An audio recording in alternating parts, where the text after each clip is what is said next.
You know, Money Smart Week begins in the city this weekend, so in today's Midday Fix, we're getting a head start on managing our finances with advice on opportunities to maximize Social Security benefits. Antonio Lugo is president of Smart Wealth Strategies. Tony, good to have you with us. Well, thank you for having me. I want to start by asking you to put to bed some of the fear mongering about the Social Security Trust Fund. A lot of people think it's running out of money. It's got a good bit of cash left, right? Absolutely, and you know that's a big question for everybody.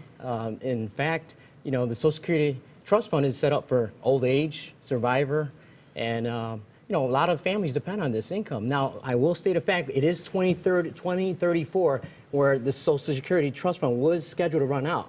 But if nothing's done today, 3/4 of the benefits will be paid out, just based on taxes collected alone. Sure, sure. A lot of folks reaching their late 50s, early 60s are already thinking about collecting. I guess you can start collecting at 62.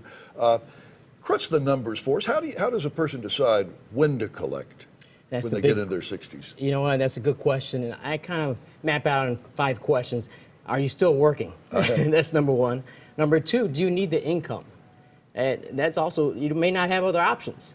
The third thing is you want to consider your spouse at the time if you're married or divorced or widowed. Those are all other opportunities. So it's a bigger picture than just make a quick decision nowadays. You bet. There have been some changes to Social Security recently. What are some of those that we need to know about? Yeah, some major ones as of the Bipartisan Budget Act of 2015. They took away some switch strategies, we call, which is really the opportunity where spouses or the higher earner can suspend their benefit, assuming and the spouse would take their benefit. So you basically additional benefits that you're now going to see go away. But fortunately, if you're 62 by the age of 2015, the end of 2015, you still qualified under restricted application. Now, women face some special challenges, don't they? Oh yeah, absolutely. As you know, many of us know, women tend to outlive men. And will eventually the Social Security benefit would switch to the higher earner of the two if there was a predeceased earlier. So you want to take that into consideration.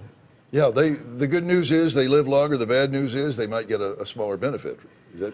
Well, they typically have a lower benefit because they maybe have taken time out with the kids, maybe taken some time off of work, so they may have a lower work record.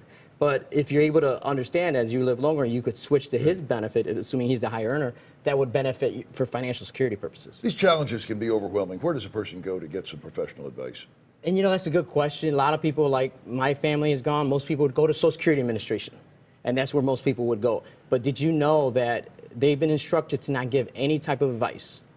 That's a problem. And it's a major problem because you don't know all your options. They can't tell you, you should collect at 62 or you should collect at 66. Well, I'm not with the Social Security Administration, represent no government agency, but I will tell you that they're very professional and knowledgeable of the government benefit rules.